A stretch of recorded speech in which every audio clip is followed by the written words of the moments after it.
নমস্কাৰ বন্ধুসকল, rural Assam and agriculture চেনেললৈ সকলোকে স্বাগতম জনাইছোঁ।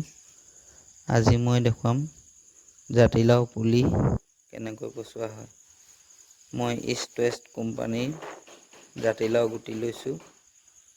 এইটো অসমত 12 মাহে কৰিব পাৰি। গুটিখিনি দেখিছে, মই গুটিখিনি 12 ঘণ্টা তিয়াই লৈছিলোঁ। এতিয়া এখন মই ফটা কাপোৰত গুটিকেইটা উলিয়াই ল'ম।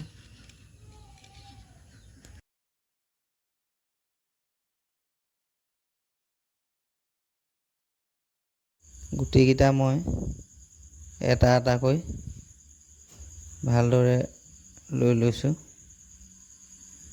আৰু মই গোটেই টোপোলাটো শুকান গোবৰৰ মাজত ভৰাই ৰাখিম, যাতে গোবৰৰ গৰমত জাতিলাও গুটিকেইটা সোনকালে পোখা মাৰে।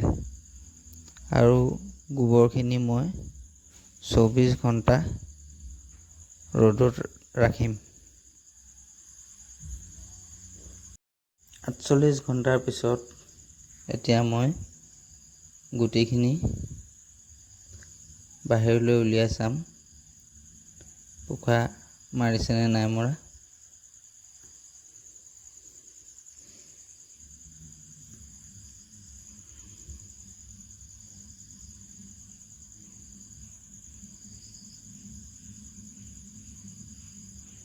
দেখিছে, খুব সুন্দৰকৈ পোখা মাৰিছে।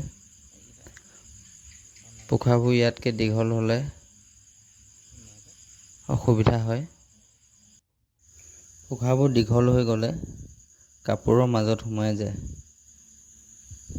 সেইকাৰণে উলিয়াবৰ সময়ত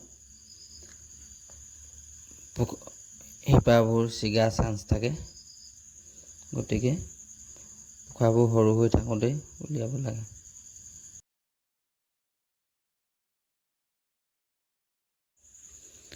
গুটিবোৰ মই গিলাচত পচাইছোঁ,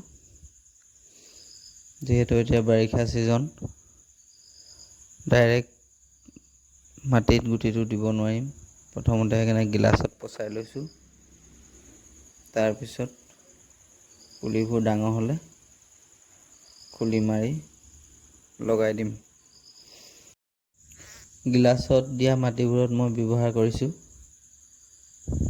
1 ভাগ মাটি, 1 ভাগ ফলীয়া তুঁহগুৰি আৰু 2 ভাগ শুকান গোবৰ।